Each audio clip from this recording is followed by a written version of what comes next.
I watched them all the time. I think I watched Indiana State and Iowa, Caitlin Clark play about the same last year. So I was watching a lot of basketball. Like, can we get Caitlin Clark a little protection out? Anybody that does something flagrant to this young lady for what she's brought to the game should be suspended and fined big time. You know, I usually stay out of these conversations, but with Caitlin Clark, I can't stay silent anymore. I'm sick of watching Caitlin getting attacked. If the league doesn't step up and protect her, things are going to get ugly real fast. Hello everyone and welcome back to Wnba Core. I hope you're all having an amazing day. Today, I've got another exciting and highly interesting video for you. And if you're a true Caitlin Clark fan, you're definitely going to want to watch this one until the very end. Before we get started, let me know you're part of the Wnba Core Army by commenting CC 100% below. I love seeing all the amazing Clark fans in the comments. Now, without wasting any more time, let's jump straight into today's video. What happens when one of basketball's absolute greatest icons sees the most gifted young force in the WNBA being targeted through questionable means? You're about to find out, because Larry Bird's fiery commentary regarding physical play directed at Caitlin Clark, and how veteran players like Brittney Griner fit into that dynamic, has completely shaken up the sports world. But first, let me ask you a question. Have you ever seen an elite rising star subjected to this specific degree of physical aggression throughout her early career? Because of what he observed during that physical Connecticut Sun matchup, Larry Bird's evaluation of modern league officiating has shifted entirely. That exact contrast is what makes this moment so difficult to ignore.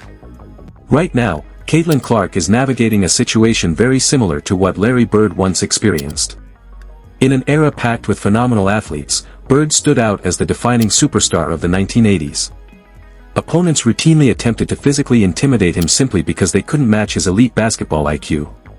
And that brings us to a crucial point regarding court conduct.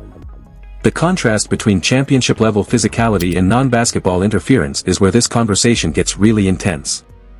Larry Bird knows the precise difference between intense playoff battles and physical cheap shots.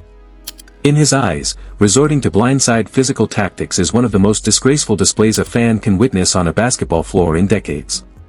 You heard that correctly. If you appreciate this content, consider giving this video a like and subscribing to Wnba Core. Believe it or not, more than 83% of our viewers haven't subscribed yet. It's completely free, takes just a second, and means the world to us. So, did you subscribe already? Great! Thank you so much for your support. Now, back to the video. While this is taking place, Brittney Griner comes out and says, I am so sick and tired of the WNBA. It used to be a peaceful, small little thing. Now there's crowds screaming, hollering. This is disruptive. It's not allowing us to play the game. This is her quote. I don't know if you saw this or not. In the midst of all this, comments surfaced from Brittney Griner expressing frustration with the league's growing environment, mentioning how the sport used to be a smaller, quieter entity, but now massive crowds are shouting and creating constant noise, describing it as a disruption to play. When basketball purists analyzed footage of physical exchanges and shoves targeting Clark, the reactions were swift and uncompromising. Legends who battled through brutal enforcers like Dennis Rodman and Bill Laimbeer possess an intimate understanding of true competitive fire. Yet, even battle-tested veterans recognize when physical play crosses from tough defense into unsportsmanlike behavior designed to disrupt a player's focus. Listen to what experts have noted regarding those precise moments on the floor. The surrounding criticism has highlighted a glaring issue. Before we proceed, if you haven't already, please like and subscribe to Wnba Core. Now, let me return to the narrative. This situation brings up a crucial issue that many fans have pondered, though few articulate with real authority. Taking cheap shots at a ball handler when their back is turned isn't the same as playing high-level championship defense. During the most physical eras of basketball history, players faced opponents head-on in competitive battles rather than relying on non-basketball tactics. That exact distinction is why physical escalation against Clark draws such intense public backlash. Dismissing physical altercations or making excuses after the fact avoids addressing the core issue. True competitors take full accountability on the floor, especially when actions put another athlete's safety at risk. When athletes play the victim or avoid criticism after invoking physical contact, analysts point out that it often stems from an inability to stop elite talent through pure basketball skill alone. Relying on physical aggression rather than outworking a generational star on the floor represents a problematic trend in professional sports. This is where detailed analysis reveals fascinating parallels. Caitlin Clark exhibits the exact rare traits that define generational greatness: an extraordinary basketball IQ, uncanny clutch shot-making, and a vision that elevates every teammate around her. Yet, instead of focusing strictly on expanding her game, she is constantly forced to navigate physical targeting and cheap shots. Relying on physical aggression rather than outworking a generational talent represents the worst form of competition imaginable. These intense debates have the entire basketball landscape talking. At just 22 years old, Clark navigates more physical adversity and public scrutiny than most athletes face over an entire career, all while carrying the mantle as the primary attraction in women's basketball history. The broader point going viral across media platforms centers on league standards. If officiating permits physical targeting of marquee stars without firm consequences, it signals that non-basketball tactics are an acceptable way to stay relevant instead of developing true athletic skill. That creates a risky precedent that compromises competitive integrity and deceives young athletes watching from home, who should be learning about dedication, sportsmanship, and pure skill. Yet, history shows that true brilliance is forged through adversity.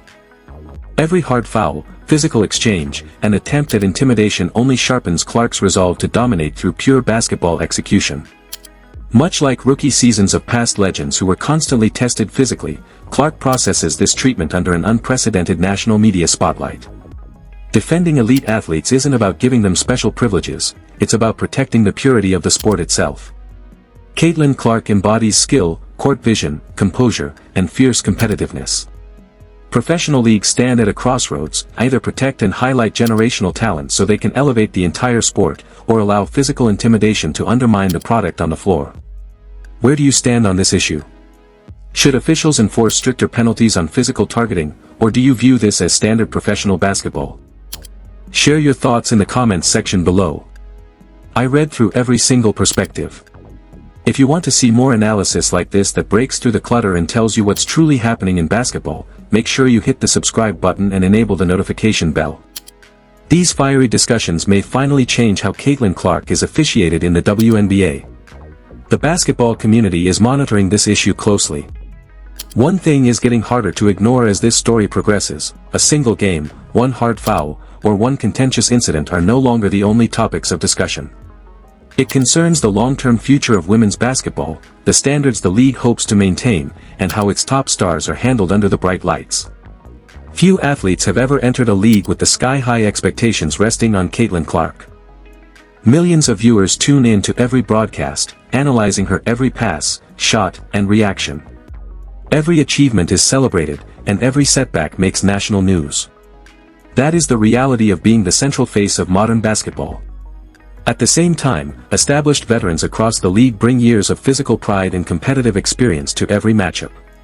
The league's primary challenge is ensuring that intense competition never devolves into dangerous or unnecessary play.